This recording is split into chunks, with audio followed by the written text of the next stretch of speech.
We back for part two. You guys, I am a trainer at heart. So I couldn't let this go with just that information. I have to show you what happens on the YouTube side as far as how you can edit your picture slideshow. So once you get your slideshow up, you will have all of these little groovy buttons at the bottom of the picture that I'm not really pointing to now. I'm basically turning down the sound. This video is super duper loud, so I'm cutting the sound off the video that I just made for you. But right below the video, you see all of these icons are different ways that you can edit this video. And what's so cool about this is once YouTube add the music to it, you won't be able to add a voice to it, but you can add something that we call annotations to your videos. And since I'm all over the place, you see where it says custom thumbnail? I'm actually going to show you first how I changed the thumbnail. They already have 3 selected here. I don't want to see this guy. I don't want him to be my custom thumbnail. So I want to create a custom thumbnail. So I just click the custom thumbnail button. And what I would do is select any picture that I have on my desktop already. But since this video is especially for you, I said, oh, let me move over here onto her channel and get a custom thumbnail from her channel. So this is just showing you how you can create a custom thumbnail using a screenshot or a picture from anywhere on your computer. So here's you popping up on the screen. What I'm going to do is actually screenshot this.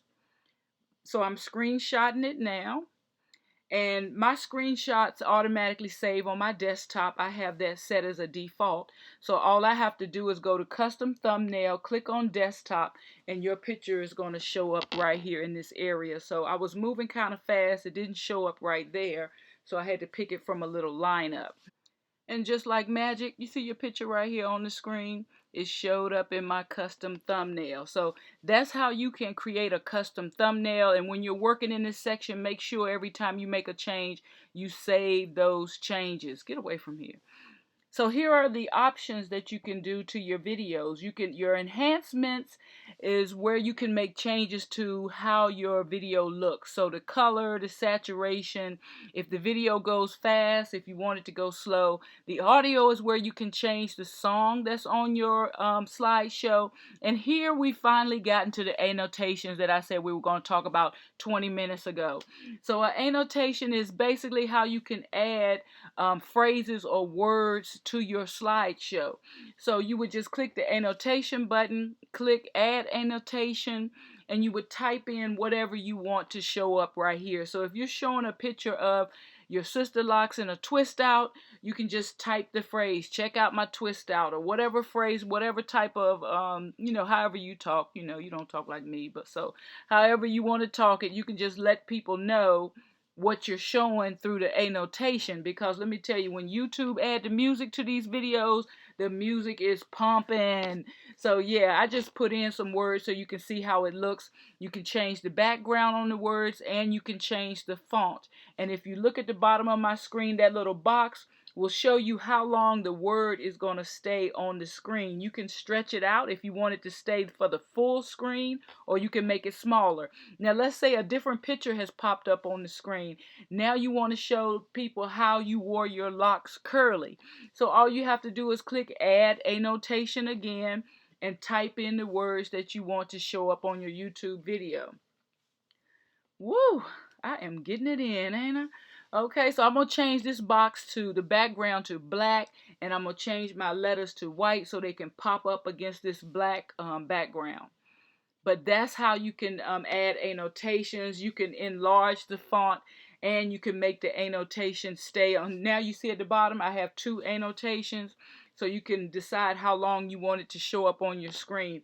And since we already here, I can't leave without talking about these cards right quick, right fast, and then we'll be done. You see the little circle with the eye in it? That's called a card. That's not a YouTube option that they have added. And if you want to put that in the video, you just click the blue add cards button. I am such a trainer, aren't I? And a card can consist of any of these options you see on the right. You can do a video, you can promote another channel, you can promote another video. What I'm doing is actually going to do a card on your channel. So I would just copy and paste the link to your channel, and on your Mac, that's Command C to copy, Command V to paste. You'll get it later when you keep on working with your Mac, wink wink. And then I'm on a Command V to paste it. You can type in a custom message like, hey, check this channel out. You can also type in a little teaser text. And now when people hover over that little eye that's going to pop up on your video, they can go directly to your channel. So yeah, you know, I ain't never say I could spell or type fast, even though I work with software. I'm not a fast typer. Oh, I am entertaining myself. Anyway, you guys, I really appreciate you stopping by. I appreciate your questions. I don't mind answering if I know how to do something. Make sure you save it and see the I at the top right of the screen. That's actually the annotation. Now I'm gonna slide my video back a little bit because I want my annotation to show up as the video is playing. So just to let you know what it looks like. See? So when people hover their mouse over it, they're going to get the little message that you typed in there, and they'll be able to click on your channel. So I hope this helps you create a good photo slideshow on YouTube. See you guys on the next video. Peace.